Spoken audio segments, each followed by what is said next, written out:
The salvage and the wastes. The desert wind shrieked against Joren Hale's mask, a dry rasp that sanded skin and metal alike. He squinted through the amber haze, the sun hanging low behind ragged clouds. Another day combing the wastes, another chance to drag home enough scrap to keep his tools running for one more week. His crawler rumbled over a dune and coughed as the treads bit into softer sand. Joren leaned forward, adjusting the throttle with a gloved hand. The way stretched out in all directions, ship carcasses and shattered towers jutting from the dunes like bones from a graveyard. Most scavengers stayed close to the old trade routes where wrecks were picked clean within months. But Joren liked the outskirts, where the storms shifted the sand enough to reveal something untouched. The crawler crested the next rise, and Joren froze. Below, half buried in the sand, was not the usual rusting cargo pod or burned-out shuttle. This hull gleamed faintly under the dust, dark metal patterned with alien glyphs he didn't recognize. Its shape was smooth, almost organic, and its spine was intact, a small freighter or patrol ship, size of a city block. The port side showed blast scars, but the starboard hull was untouched, curving elegantly into the dunes. "Well, aren't you a pretty sight?" Joren muttered, killing the engine. He grabbed his scanner from the rack, stepping out into the wind. The sand swallowed his boots as he trudged closer. A faint vibration hummed through the hull when he pressed his hand to it. That alone made his heart skip. After all these centuries, the thing still held power in its bones. He ran the scanner over a seam until it chimed. A maintenance hatch lay beneath a thin crust of sand. Joren knelt, dug with his hands until his nails scraped alloy, then pried the hatch open with a crowbar. Inside stretched a narrow maintenance shaft, cool air brushing his face. Just a look, he told himself. Then I'll mark it for salvage rights.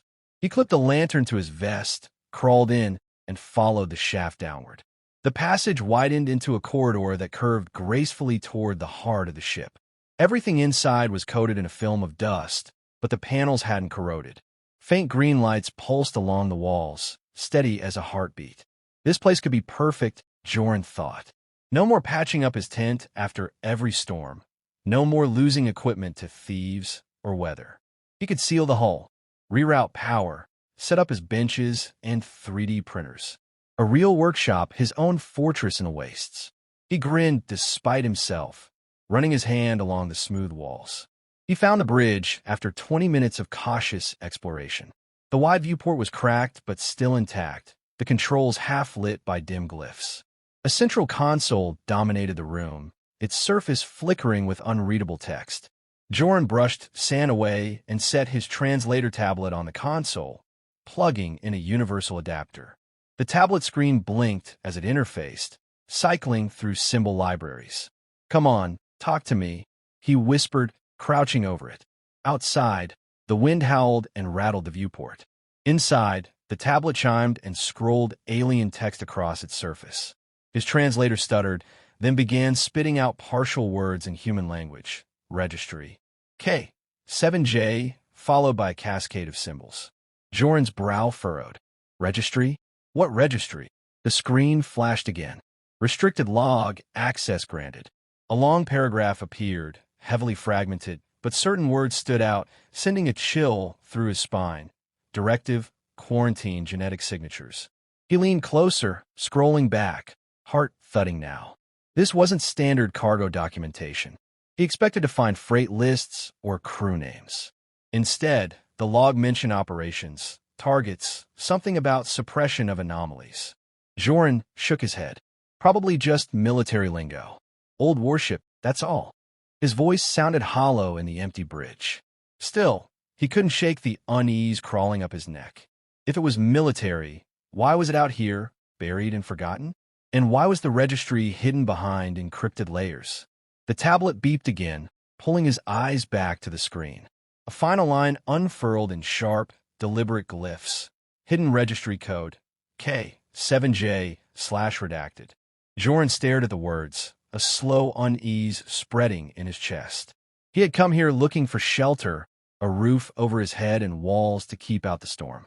But now the storm felt like it was inside the ship, coiled behind those words, waiting. Outside, the wind howled louder, rattling the viewport like a warning. The hidden log code.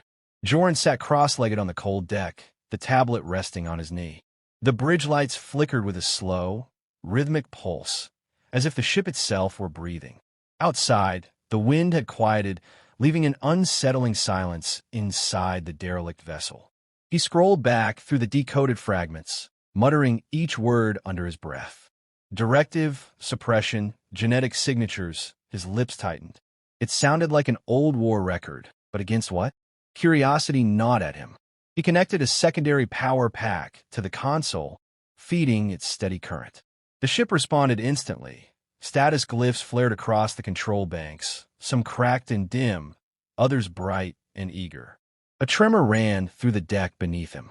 Joren jerked back, gripping his lantern. Easy, easy. The main console projected a faint blue holograph. Alien characters scrolled past faster than his eyes could follow. The translator's synthetic voice stuttered to life. Registry cross-check initiated. Vessel designation unknown. Hidden log unlocking. A diagram bloomed in midair, an outline of the ship, highlighted corridors, and a blinking icon buried deep in the aft section. The log continued. Quarantine class. Theta. Biocontainment protocols breached. Remaining crew terminated. Joren's stomach turned. He'd expected salvage data, maybe some navigation charts to sell, not whatever this was. He swallowed hard. Okay, so you're not a freighter. But what the hell were you? As if in answer, the holograph shifted to show a list of worlds, alien names that the translator struggled to render. A few resolved into human equivalent labels. Illyria, Morrow's Reach, Titanus Outpost. Joren froze. He knew those names, old colony worlds, some abandoned after wars no one liked to talk about. The log scrolled on. Operation Silence. Deployment authorized. Genetic cleansing in progress. His throat went dry. Cleansing, he whispered. A faint hum rose through the deck plates, growing louder. Joren spun toward the bridge entrance, but nothing moved. He turned back to the console just as a new voice issued from the speakers. Low, distorted, female in tone, speaking in an alien language that the translator only partly caught. Genetic anomaly detected. Registry integrity compromised. Joren's hands moved on instinct, shutting down the power feed, but the console resisted. The glyphs brightened, shifting rapidly as though the ship itself had woken from a long sleep. Wait, stop, he shouted, slamming his palm on the tablet's kill switch. Sparks burst from the adapter, and the bridge lights dimmed to a sullen glow. The hum subsided, leaving only the soft rasp of his breathing. He sat frozen for a moment, heart pounding in his ears. Then he laughed shakily and rubbed his face with both hands. You're jumpy, Joren. Just an old warship trying to scare you. But the feeling in his gut wouldn't leave. If this thing still had working systems, what else might be alive in its depths? He stood, grabbing his toolkit. He needed answers. Real answers, not half-translated threats. The blinking icon on the holograph marked a data core in the aft section. If he could reach it, maybe he could pull a full registry instead of fragments. The corridors beyond the bridge were darker, narrower. His lantern beam caught alien script along the walls, and the floor plates hummed faintly beneath his boots. Once, he swore he heard a whisper from deeper in the ship, but when he spun around, there was only shadow. He found a maintenance hatch leading down to the lower decks. The ladder rungs were cold under his gloves, the air cooler here, tinged with ozone. At the bottom stretched a long, ribbed passage. His scanner pinged faint power signatures, buried circuits, still alive. Halfway through, a door sealed with alien glyphs blocked his path. Joren knelt, connecting his tablet to the panel. Sparks hissed as he forced a bypass. The door groaned and slid open. Inside, the room was circular, lined with crystalline nodes. At its center rose a column of black metal etched with glowing runes. His tablet chimed, translating automatically. Data core, authorized personnel only. Yeah, I'll risk it, Joren muttered. He plugged in his adapter and began the transfer. The core flickered, lights rippling upward. The alien voice returned, clear now. Survivor detected. Confirm genetic signature. Joren froze, hands hovering over his tools. What do you mean, survivor? The runes shifted. Match confirmed. Genetic anomaly. Human. A cold shiver ran through him. The core continued. Final directive. Locate and terminate remaining genetic signatures. He ripped the adapter free. The lights in the room surged, then dimmed. He backed toward the hatch, mind racing. Whatever this ship had been, it had carried orders to hunt something, maybe his kind, and its systems still believed those orders were valid. Joren stumbled back into the corridor, heart hammering. His plan of a safe little workshop felt suddenly absurd. This ship was more than scrap. It was a predator, half asleep, and whispering to itself in the dark. And now, it knew his name. The threat awakens. Joren didn't remember climbing back up the ladder or running the corridor. His breath came in ragged bursts as he reached the bridge, slamming the hatch shut behind him. The lantern swung wildly from his vest, scattering shadows over the cracked viewport. He pressed his forehead to the cold alloy, forcing himself to think. The ship knew he was here. It had identified him, and if the directives in that data core were still active, then he was standing inside something that considered him an enemy. "Calm down," he muttered. "It's just code. Old, broken code." The bridge lights pulsed once, a warning. A voice hummed from the speakers again, more confident this time. "Survivor located. Containment breach." Panels on the walls slid open with a hiss, revealing turret mounts that began to swivel toward him. Joren dove behind the central console, just as a thin beam of energy scorched the air where he'd been standing. The smell of burnt circuitry filled the room. "Great," he growled, pulling his pack around. "You want to fight? Let's see how you handle human ingenuity." He tore open a pouch and yanked out an EMP grenade, homemade from scavenge coils and capacitors. He'd built it to disable rogue drones out in the wastes, never imagining he'd use it inside an alien warship. He twisted the charge dial, then popped up just long enough to toss it toward the nearest turret. The grenade detonated with a sharp crack and a burst of blue light. The turret sparked and sagged, lifeless. The others hesitated, their targeting arrays flickering. Joren scrambled to the console, slamming his palm against the override panel. The translator tablet, still tethered by a scorched cable, blinked awake. "Warning. Security protocols engaged." "No kidding," Joren barked, frantically digging through the ship's interface. He found a map of power relays, rerouted them through dead conduits, and severed the bridge's connection to the central AI. The remaining turrets froze mid-turn. For a moment, silence. Joren let out a shaky breath, rubbing his sweaty forehead.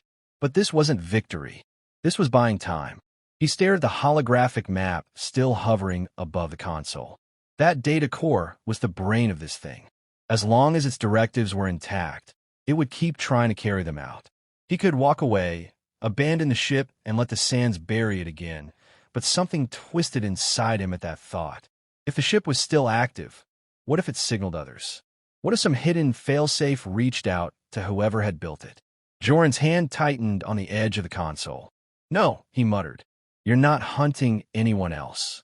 He grabbed his tools and a heavier power pack, then pried open a maintenance hatch leading to the central conduits. The air was warmer here, vibrating faintly with the thrum of active circuits. He slid down a narrow chute, boots clanging on metal, and landed in a chamber crisscrossed with glowing cables.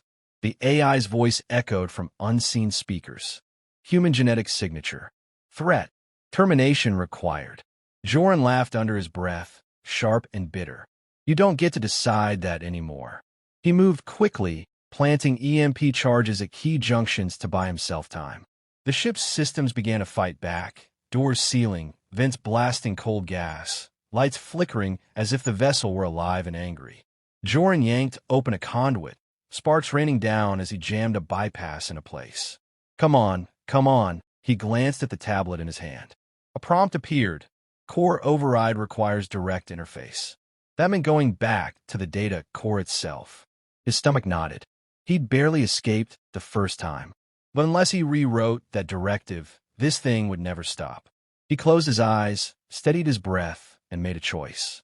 Minutes later, he was back in the aft section, crouched at the edge of the circular chamber. The black column pulsed brighter now, as if sensing his approach. He stepped inside, ignoring the whisper of alien runes sliding across the walls. "Final directive persists," the AI warned. You cannot alter destiny. Joren bared his teeth in a humorless grin. Watch me. He slammed the power pack into the core's interface, forcing it into high output. His tablet connected, screen flooding with alien glyphs that the translator struggled to parse. He began typing commands, overriding protocols line by line, sweat stinging his eyes. The AI shrieked in a burst of static. Interference detected. Hostile action. The lights in the room flared. The column shuddered, and a low hum built into a roar. Joren's hands flew over the keys, fingers trembling as warnings cascaded across the screen. He was close, so close, but the ship was fighting him with every bite. He bit his lip until he tasted blood, refusing to stop. The directive would change. It had to, or they would both burn together in this tomb, rewrite the future. The chamber vibrated like the heart of some waking beast.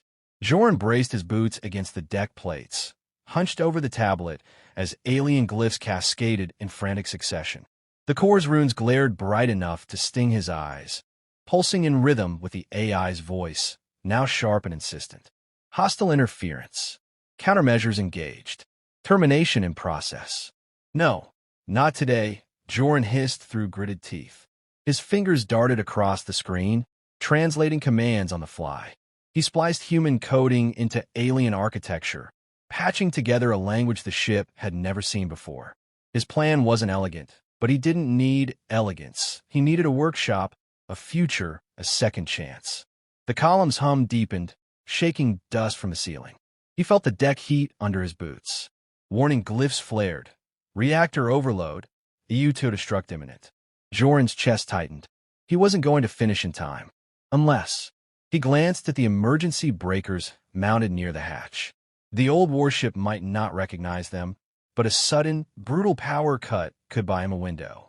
He sprinted for them, yanking one down with a grunt. Sparks showered his arms as the chamber lights dimmed to a blood-red glow. The hum faltered, the AI's voice glitching mid-sentence.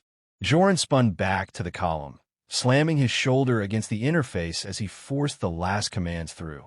Lines of rewritten code scrolled past. Primary function, constructive mode enabled.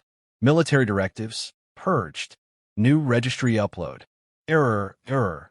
Registry conflict. The AI groaned, its voice stuttering like a wounded creature. Listen to me, Joren said aloud, leaning close to the core. You're not a weapon anymore. You're mine now. You're going to build, not destroy. That's your future. That's our future. For a long moment, nothing. Then the runes shifted. The core's glow softened from harsh white to a gentle blue. The AI's voice returned, this time halting but calm. New directive detected, workshop mode active. Joren slumped against the column, breathing hard. His hands shook from adrenaline and the tang of ozone burned his nose, but the silence that followed was no longer threatening. It was expectant, like a machine waiting for instructions. He straightened, wiping sweat and grime from his brow. That's better. The ship's lights flickered, then steadied. A low chime rippled through the decks as doors unlocked themselves, power rerouted in orderly channels. The holograph over his tablet redrew itself. Not a war map, but a schematic for modular workspaces, storage bays, fabrication lines. Joren let out a rough laugh. You really listened. He turned toward the hatch, but paused, glancing back at the core. You got a name? He asked quietly. Designation erased. Awaiting input. He thought for a moment, then smiled. Let's call you Forge. Seems fitting. Forge acknowledged. Hours later, the storm outside had blown itself out. Joren emerged onto the sand, blinking in the harsh dawn light. The ship loomed behind him, its sleek lines gleaming under a new wash of sunlight. It no longer felt like a predator lurking under the dunes. It felt alive in a different way, like a partner taking its first deep breath. Joren set his pack down and stood with hands on hips, gazing at the alien vessel. He could already imagine workbenches humming in the bays, printers spitting out parts, old tools finally given a proper home. Maybe even living quarters, real walls, running water, a bed that didn't sag under him every night. He laughed softly, a sound that echoed across the barren wastes. Took an alien warship to finally get me a workshop. Figures. As he climbed back inside, Forge's voice drifted gently through the corridors. Awaiting construction parameters, Joren Hale.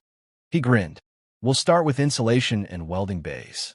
Then we'll see about the fun stuff. The lights brightened in acknowledgement, guiding him deeper into what would soon become his new home. But far above, beyond the planet's thin atmosphere, a dormant satellite stirred. It had been silent for centuries, waiting for a signal. When Forge changed its registry, that signal rippled outward, subtle, encrypted, but unmistakable. In the satellite's memory banks, a single line updated. Anomaly active. K7J registry overridden. Reporting to High Command. It sent a pulse into the void, a whisper traveling faster than light. Joren, unaware, tightened the straps of his tool belt and got to work, a smile playing across his face as sparks began to fly in the newly awakened bays.